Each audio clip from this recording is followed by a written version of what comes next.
je demeure à Kuujjuaq depuis plus que 34 ans. Et Kuujjuaq, c'est un des 14 villages de Nunavik. C'est des villages pour la plupart inuits. 90% de la population sont les Inuits. Et on demeure dans un territoire immense. C'était plus que 500 000 km². Donc c'est presque un tiers de Québec.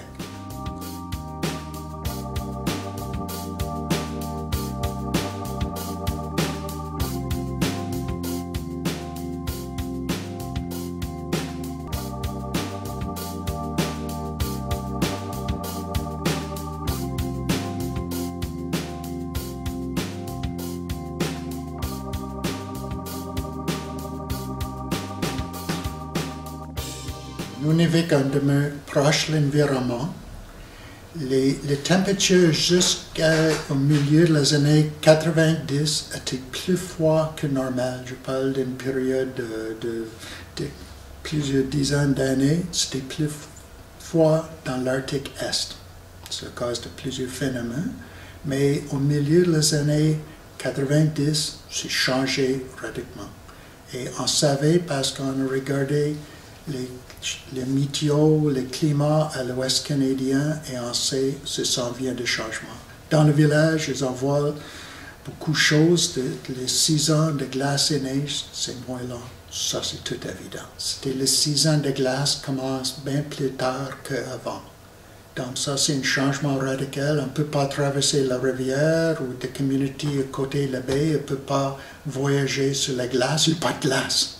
Donc c'est une première. Et aussi la neige, c'est la même chose avec la neige. Il y a moins de neige un certain temps de l'année et presque pas de neige. Donc c'est difficile de sortir des communautés, de faire des récoltes. Et pour des espèces comme le phoque qui dépendent sur la glace, il n'y a pas de glace. Et les ours polaires, aussi, il n'y a pas de glace dans un certain temps de l'année critique pour les animaux. Premièrement, il y a danger. Parce que quand c'est difficile de comprendre les nouvelles conditions de glace, et le monde part pour la récolte, pour faire le camping, on part sur la motoneige, on part sur la glace, et si la glace n'est pas aussi bonne, ou il y a de faiblesse dans certaines places, on perd la motoneige dans la glace, on perd la glace de mer, on perd la glace au lac. Donc c'est plus dangereux. Quand la météo se change rapidement, on a eu des accidents. On a des personnes mortes à cause de le changement de météo, que le monde qui sont habitués, des chasseurs qui ont beaucoup d'expérience, mais avec le changement, c'est difficile de faire de prédiction. Aussi, pour le changement climat, le météo change. On peut avoir des tempêtes plus violentes et le météo peut changer rapidement. Donc, pendant l'été, on pense que ça va être plus beau, ça va être plus chaud, juste à un certain point. Mais sur le côté des baies d'Hudson, les personnes d'un certain âge ne sont pas capables, comme dans les années avant, de faire de protection de météo parce que ça change trop vite.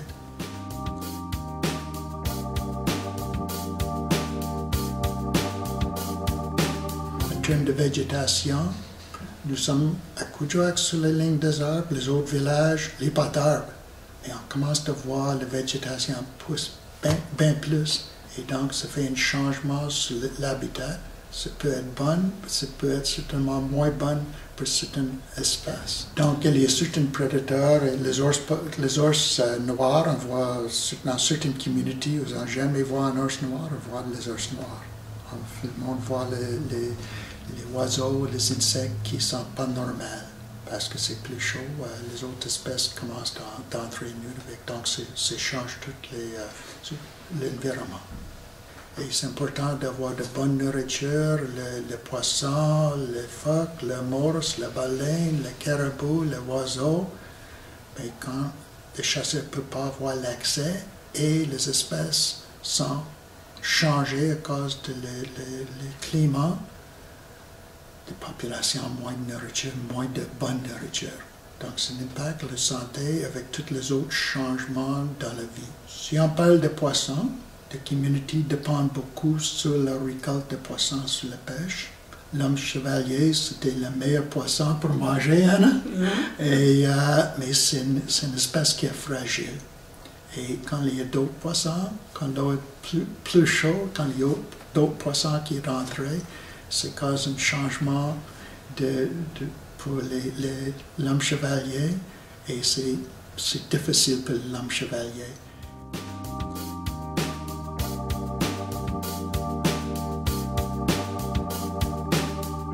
La question entre des générations, c'est plus compliqué, ça c'est certain, parce que toute la société est en train de changer aussi, c'est partout dans le monde.